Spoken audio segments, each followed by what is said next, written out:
හරි.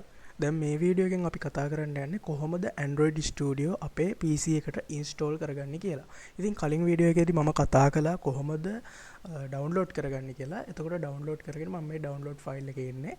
දැන් මම යන්නේ Android Studio ෆයිල් එක ඉන්ස්ටෝල් කරගන්න.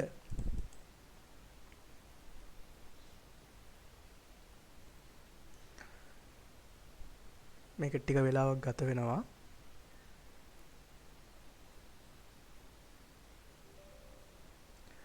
හරි, දැන් මේකට අපි yes දෙන්න ඕනේ.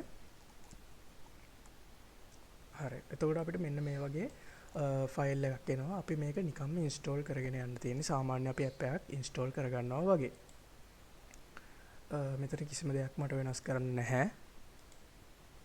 එතකොට අපේ දැන් මේ Android Studio files save වෙන්නේ මෙන්න මේ කියන location එකට. අපිට ඕන නම් browse වලින් මේක වෙනස් කරගන්න උනත් පුළුවන්. හැබැයි මම දැන් වෙනස් කරගන්න යන්නේ නැහැ. හරි, අපි මෙතන do not create shortcut කියොත් අපිට shortcut එකක් වෙන්නේ නැහැ. මම shortcut එකක් තියාගන්නවා. එහෙම install කරගන්නවා.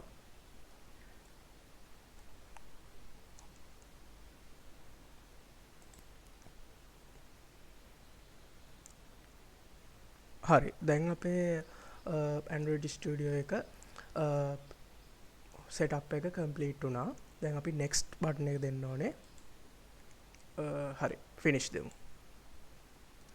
එතකොට මේ විදිහට තමයි අපි Android Studio අපේ PC එකට ඉන්ස්ටෝල් කරගන්නේ.